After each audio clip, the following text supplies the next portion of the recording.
Hello everyone, तो स्वागत है आपका हमारे चैनल द स्काई वॉकर पे। मेरा एक फ्रेंड अपने पापा को ये बताने के लिए गया कि पापा मुझे अपनी गर्लफ्रेंड से शादी करनी है।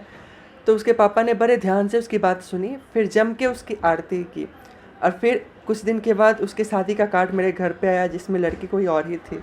दोस्त तो होते ही हैं कमीने, तो हम सब बाराती बन के तैयार हो गए उसकी बर्बादी में जाने के लिए।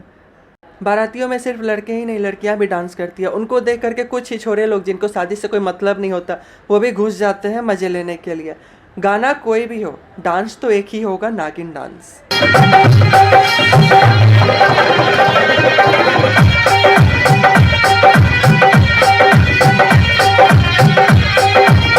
नागिन डांस के बीच में एक अंकल घोड़े के पास बैठ के रो रहे थे। जब मैंने उनसे पूछा कि अंकल आप शादी में क्यों रो रहे हो, तो कह रहे कि बेटा मैं तो अपना पेमेंट ले रहा था और इस घोड़े ने अपने पैर को मेरे हाथ के ऊपर रख दिया।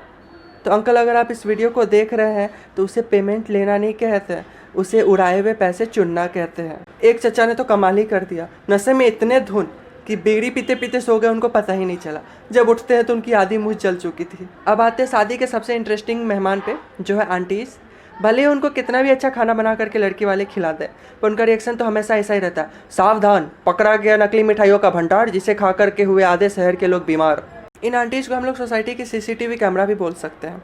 इनकी नज़र हर एक चीज़ पे होती है, तुम क्या कर रहे हो, तुम क्या नहीं कर रहे हो, यहाँ तक कि किसका कुत्ता किसकी बिल्ली के पीछे है। फिर नज़र तो इतनी तेज कि दुल्हन का चेहरा आराम से पकड़ ले जो मेकअप के पीछे छुपा हुआ है।